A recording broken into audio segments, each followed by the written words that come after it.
Gentlemen, the king.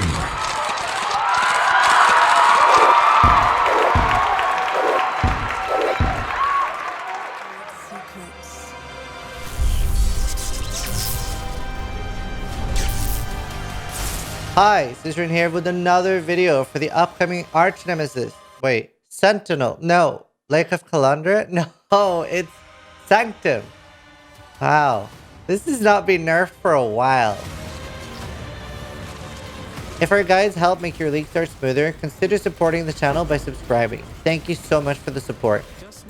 So, we're here with a Seismic Trap for the upcoming 3.20 League, and Seismic has not been nerfed for a long time. And you might have seen a lot of racers been begging GGG to nerf this build. It's actually not a huge problem for the rest of the game because it's not exactly the most popular build, but it is extremely dominating in especially the hardcore solo self-on racing scene.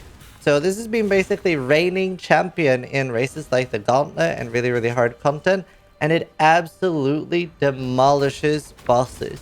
And it basically ends up getting quite a large buff due to the changes to the curses, and especially temp chains being so much better against pinnacle bosses now. And the only thing that negatively affects the build is coded shrapnel being removed from the game, which we have so many ways to compensate for. By far, the easiest and cheapest, strongest bosser you're going to get. It is insanely strong, and you're able to pre-stack damage for the bosses. As soon as the boss detonations start, is so much damage coming out.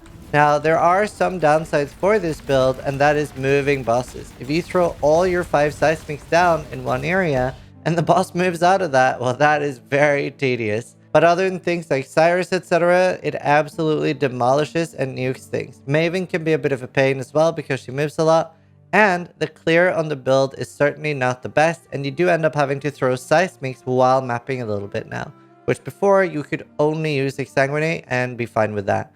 At some point, your Exsanguinate damage will be enough, and I usually do get it to that point myself, where you are just clearing with Exsanguinate, and as you can see, it does look pretty nice, but early on, you are going to be struggling a little bit with clearing damage.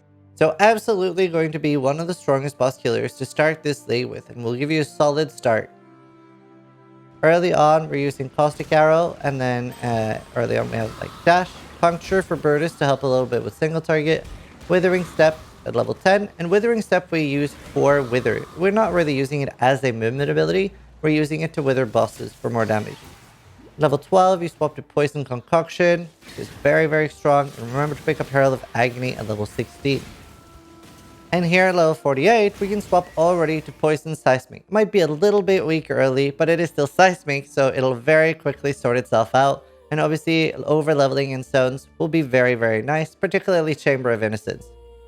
So as normal, we're using Path of Building, and there are descriptions in the description down below, so make sure you check that out. We have our normal step-by-step leveling system, so it's very easy to see exactly where you're going to put your skill points and where you're going to put your ascendancy points. And another thing worth mentioning is that it might give you a warning saying this is a 3.19 tree. This is just because we make the guides before Path of Building is fully updated, so that's nothing to worry about and just a visual thing. Here in the item sets, we have different item sets that you can use.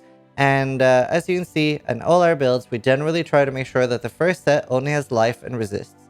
If a build works with that, it's going to be a very strong build once you actually start doing more gear.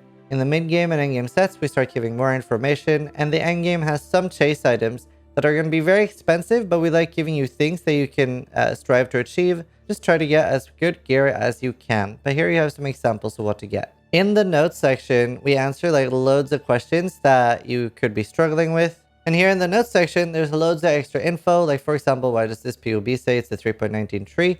And there is one change with the Whispers of Doom wheel that won't be updated for launch most likely. Well, as you can see, that's the one you're going to need. We have loads of other things here, like loads of extra information. For example, one of the big things is coded shrapnel is removed this league, making poison chance very hard, or harder than normal.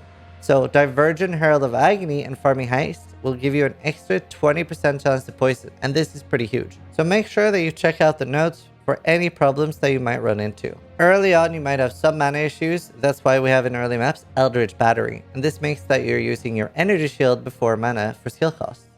If you are struggling with this on, make sure you get a little bit more energy shield gear. For example, picking up a crystal belt can give you a lot of energy shield.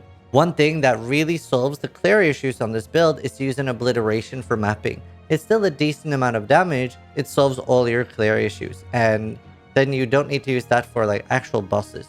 So, with the changes to curses being so much stronger on pinnacle bosses, we actually really want to dual curse in this build. We want to use Temporal Chains and Despair. Now, self-casting 2 of these curses might get annoying for you, so one option is to get an unset ring, because obviously we're going to struggle fitting everything, and then seeing as you're freeing up an extra gem then, you'll be able to have in your gloves or boots or wherever you have room, you can put Arcanist Brand linked to Temporal Chains and Despair. And that'll basically, you only have to cast the Arcanist Brand. You don't have to cast each individual curse. Obviously, fitting an unset ring can be annoying. Thank you guys so much for watching the build guide. I hope it gives you a strong start in the upcoming Sanctum League. Thank you so much for all the support. Sub if you liked the video, but more importantly, try to die less than I do.